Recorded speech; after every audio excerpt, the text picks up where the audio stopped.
네, 우리나라 축구 대표팀이 북중미 월드컵 조별리그 첫 경기에서 체코를 상대로 짜릿한 역전승을 거뒀습니다. 네, 월드컵 관련 내용 자세하게 짚어보겠습니다. 최동호 스포츠 평론가와 함께합니다. 어서 오세요. 예, 안녕하세요. 네, 어제 너무 재미있는 경기였습니다. 체코의 선제골을 내줬지만 결국 역전을 이뤄냈습니다. 어제 첫 경기에 대해서 한 줄 평을 해주신다면요. 한 줄이요.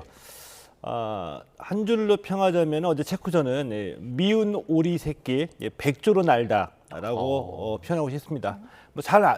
감이 오시죠?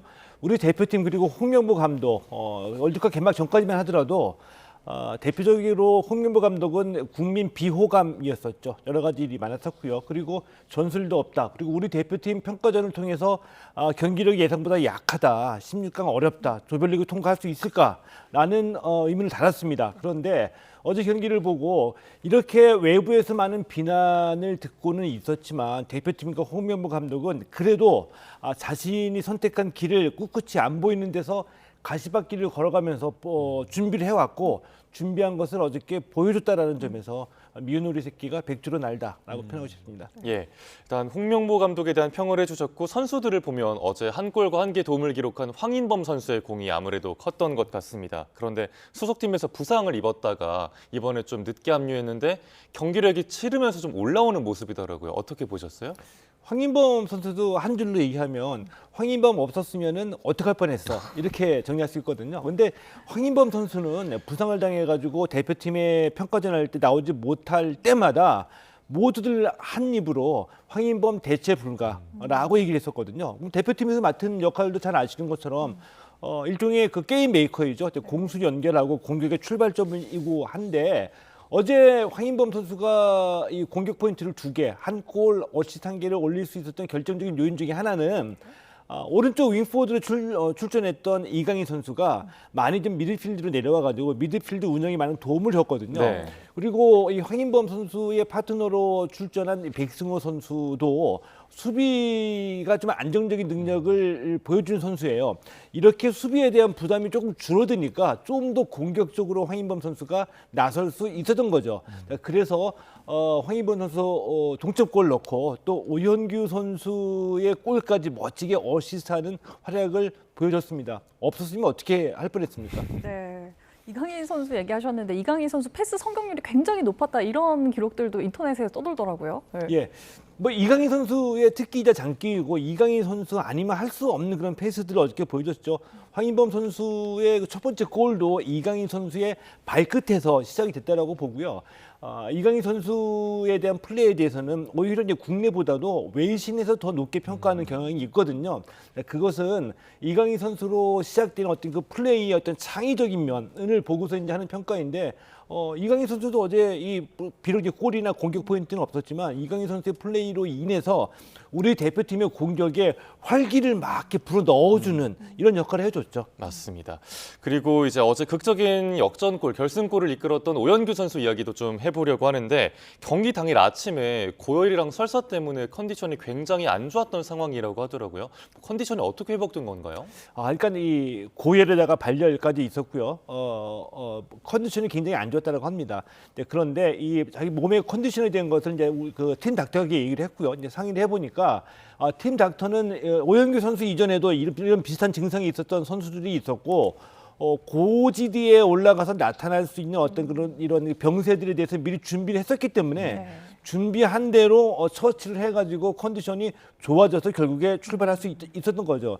이런 면으로 보면은 우리가 흔히 얘기할 때 월드컵에서의 성적은 축구 선수들만의 기량으로 결정되는 게 아니라 한 나라 축구 모든 전력의 총합이다라고 얘기를 하거든요. 그러니까 선수들이 갖고 있는 실력을 끌어올릴 수 있게 훈련시키고 갖고 있는 실력을 현장에서 100% 발휘할 수 있도록 도와주는 스텝의 역할.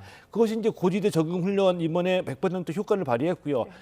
그리고 이 오현규 선수처럼 컨디션 난조, 갑자기 열이 나는 경우에 대해서도 미리 준비한 대로 처치를 했기 때문에 전력을 발휘할 수 있었다는 점에서 이런 점에서도 이번 월드컵 데뷔하는 대표팀의 어떤 이런 자세 또 평가할 만하다 말씀드릴 수 있죠. 네, 대표팀 의료진의 노력 짚어주셨는데 오현규 선수에게 월드컵 무대가 더 특별할 것 같아요. 있는데요. 4년 전 카타르 월드컵에서는 등번호를 받지 못했던 아픔이 있었죠. 네, 그렇죠. 우리가 이제 예를 들면 뭐 황태자라는 말을 가끔 씁니다. 네. 이게 감독의 특별한 어떤 관심을 받고 총애를 받는 선수 누구누구의 황태자라고 얘기를 하는데 오현규 선수는 전임 대표팀 감독이었던 벤투 감독의 황태자였습니다. 아직은 아직은 아니지만 미래를 보면 오현규가 손흥민의 대체자이다라는 나름의 신념을 가지고 카타르 월드컵 때 26명 플러스 1명 예비 선수로 손흥민 선수가 그때 안아골절 부상을 당했죠. 네. 그래서 마스크 쓰고 있었고요. 그래서 만약에 이런 부상 때문에 뛰지 못할 경우에는 오현규를 쓰겠다라는 생각으로 오현규 선수 데려갔거든요. 근데 오현규 선수가 경기 출전 못했죠. 네. 말은 못해도 그 당시에 이를 악물면서 대표팀 스트라이크 계보 18번대가 달고서 다음 월드컵에서 골을 넣겠다라고 이 노트에다가 일기를, 18번을 막 썼다고 그래요. 네. 그 꿈을 모두 이뤘죠. 18번 달았고요. 또 골도 넣었습니다. 근데 오현규 선수의 평소에 그 인터뷰 내용을 보면은 그 이전 세대하고는 확실히 좀 구분돼요. 그러니까 황선홍 이전 세대까지만 하더라도 굉장히 겸손해야 했습니다. 그러니까 자신감을 드러내면 선배들한테 혼나기도 했었거든요. 근데 이강인 2세대부터는 확실히 달라졌어요. 근데 오현규 선수도 나 뛰고 싶다, 나 골 넣을 수 있다, 나 컨디션 좋다 계속 어필했었거든요.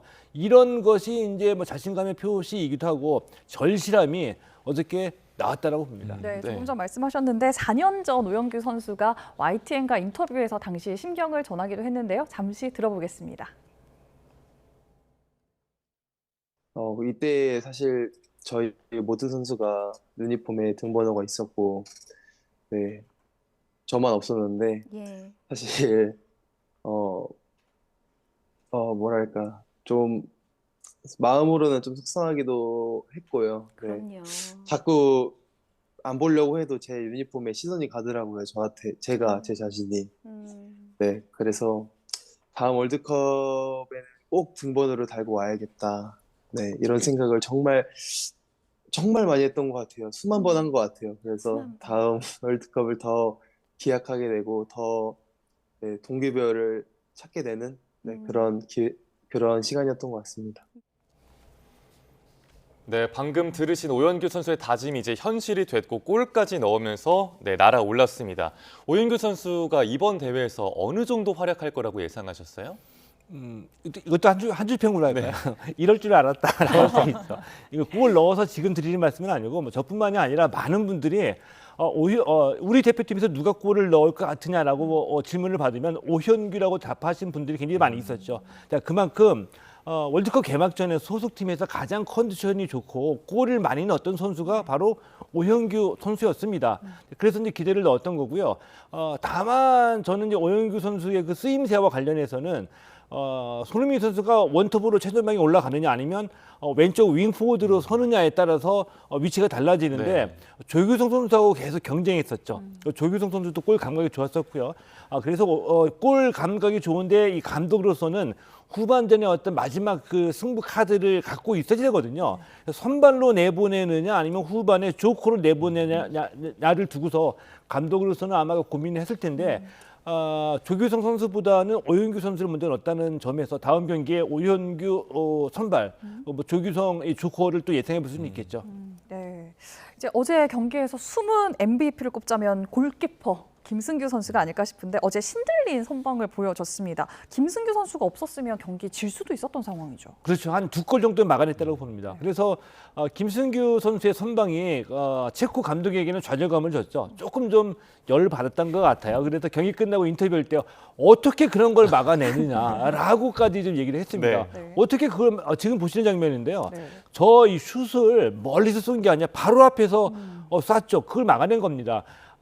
우리가 위기가 있었습니다. 언제 위기였었냐면은 경기 끝나고 정규 시간 끝나고 후반에 추가 시간 6분 정도 주어졌을 때 그때 정신이 없었죠. 이 체코의 공격을 막아내느라고 그때 네. 한 2골 정도 막아냈다라고 보고요. 근데 김승규 선수 지금 뭐 일본 제1리그에서 뛰고 있지만 근데 이 이전 올림픽 2018년 러시아 올림픽 때도 조현우 선수가 세계적인 선수 골키퍼에게 주는 야신상 후보로까지 거론되고 러시아 월드컵 골키퍼 랭킹 4위였었거든요.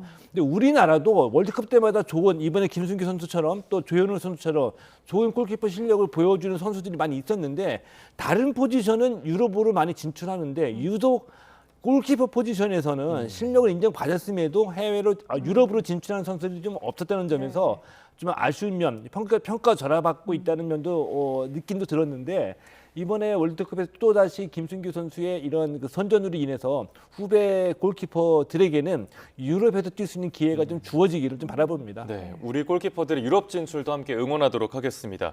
그리고 수비에서는 아무래도 김민재 선수를 이야기하지 않을 수가 없는데 막 2m에 달하는 커다란 체코 선수들을 완전히 제압을 해버리더라고요. 예. 김민재도 김민재했다 이렇게 평가할 수 있을까요? 그렇죠. 일단 이 수비에서는 가장 중요한 게 뭐냐면은 공격은 각자의 플레이를 할 수가 있습니다. 개인기로 골을 넣을 수도 있거든요. 그런데 수비에서는 개인기가 절대 용납이 안 돼요. 이 3명 또는 4명의 수비진이 이 철저하게 호흡을 맞춰야지 옵사이드도 만들어내고 서로 빈 공간을 막아주기도 하거든요. 그만큼 조직력이 중요한데 이 조직력에는 항상 구심점이 있어야 되죠. 이 구심점이 바로 김민재 선수입니다. 경기 중에 우리 선수들의 포지션, 그 수비 조절, 미드필드와 이 수비의 간격 조절 등을 항상 소통하면서 이끌어주는 역할을 김민재 선수가 해냈고요. 그리고 체코가 워낙 이 피지컬이 좋다 보니까 많은 게 걱정했을 때 그래도 특히 그 쉬크라는 네. 이 체코의 에이스가 있었죠. 1m 91cm인데 이런 좀 요주의 선수들과 누가 이런 요주의 선수들을 마크할까 할 때 첫 번째로 떠오르는 수비수가 우리 장신 1m 90cm 대인 이 김민재 선수였었고요. 혼자 개인의 역할뿐만이 아니라 우리 수비진을 이끌면서 소통하면서 실점을 한 점으로 막아냈다는 그런 큰 역할을 했었죠. 네, 이번엔 홍명보 감독의 전술 한번 살펴보겠습니다. 논란이 많았던 3백 전술을 강행했는데 결과적으로 성공했다고 볼 수 있는 거겠죠? 성공이죠. 네. 의외로 어제 우리 수비가 안정적이었습니다. 이길 수 있었던 첫 번째 발걸음이 수비였다라고 보거든요. 우리 홍명보 감독도 그렇고요. 그 이전에 그 빌드업을 중요시했던 벤투 감독도 빌드업을 포기하지 않았거든요. 근데 빌드업이 우리 수비서부터 이제 우리 게임을 만들어 가는데 상대방의 압박에 의해서 빌드업이 흔들리면 경기를 풀어갈 수가 없어요. 수비에서부터 불안해지니까 미드필드로 공을 전달할 수가 없고요. 준비했던 우리가 할 수 있는 플레이를 할 수가 없거든요. 근데 어제는 우리 수비진이 빌드업이 굉장히 안정적이었었죠. 체코 선수들이 압박을 해왔지만 그 압박을 풀어내고서 안정적인 빌드업이 이루어지니까 미드필드에서 공이 돌면서 우리가 준비했던 공격을 할 수가 있었거든요. 이게 이제 가장 중요한 부분인데 이게 이제 기초가 3백이라는 거죠. 네. 더군다나 홍명보 감독 이번에 선택에 나름 승부수를 띄웠다는 게 왼쪽 그 센터백, 3명의 수비 중에 왼쪽 센터백이 이기혁 선수거든요. 근데 이기혁 선수는 벤투의 오현규처럼 홍명보의 이기혁입니다. 이번에 생애 첫 태극 마크를 달았을 때 경험이 없는데 될 수 있을까라고 하신 분도 있는데 과감하게 선발했고 과감하게 선발로 내보냈고요. 또 그 바로 윗자리에 이태석 선수가 있었는데 이태석 선수는 왼쪽 윙백이었었거든요. 이 자리에 모두들 다 활발하게 움직이면서 활동량이 많고 공격적인 옌스 카스트로프 선수를 예상을 했었는데 네. 이태석 카드를 꺼내면서 먼저 수비의 안정을 노리고 있구나라는 생각이 들었습니다. 예, 이제 기대는 오는 19일 열리는 멕시코전으로 향하고 있습니다. 아무래도 멕시코가 홈에서 경기를 치르고 또 우리가 상대 전적에서도 열세를 보이다 보니까 쉽지는 않겠다는 전망이 되는데 멕시코전 예상하신다면요? 쉽지는 않지만 이기지 못할 정도로 그렇게 어려운 팀은 또 아니라고 생각이 들거든요. 어저께 하나 좀 아쉬운 점은 남아공이 패했는데 어느 정도 좀 대등하게 경기를 하면서 패했으면 약점과 강점을 제대로 파악할 수 있을 텐데 일방적으로 밀리다 보니까 우리가 보기에는 그냥 멕시코 다 잘하는 것처럼 보였죠. 근데 이게 어제 경기만에 그 다 잘하는 것이었었고요. 그 중에서도 특히 보면은 전방 압박이 굉장히 뛰어났습니다. 만약에 멕시코의 그 전방 압박을 우리가 견뎌내지 못하면 아까 말씀드렸던 우리 플레이의 출발점 빌드업이 흔들리거든요. 빌드업이 흔들리게 되면은 우리 경기를 우리가 할 수가 없기 때문에 경기 완전히 넘겨주는 게 되고요. 네. 이 때문에 멕시코의 전방 압박 굉장히 우리가 잘 견뎌내야지 된다. 그리고 멕시코는 조직력과 스피드를 함께 갖춘 팀인데 우리가 멕시코의 그 스피드를 앞세운 측면 돌파에 우리가 뚫려버리면 계속 위험한 위기를 맞게 됩니다. 이 점을 좀 조심해야 될 것 같습니다. 예, 알겠습니다. 계속해서 우리 축구대표팀의 선전을 함께 기대하도록 하겠습니다. 지금까지 최동호 스포츠평론가와 함께 월드컵 이야기 나눠봤습니다. 말씀 고맙습니다. 고맙습니다.